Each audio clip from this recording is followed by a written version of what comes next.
শুরু করে দিয়েছে এবং অচিরেই আমাদের বরিশালে ফ্যামিলি কার্ড আসবে ইনশাআল্লাহ।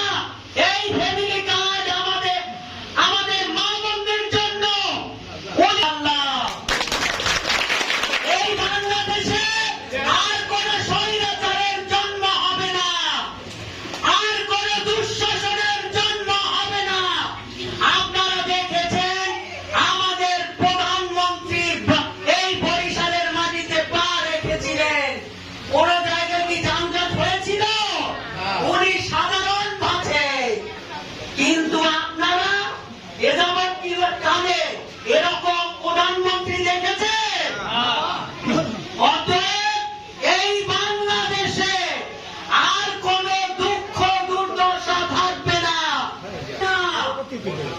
তাই আমি আর বেশিক্ষণ বলবো না, আমি পরবর্তীতে আবার বলবো।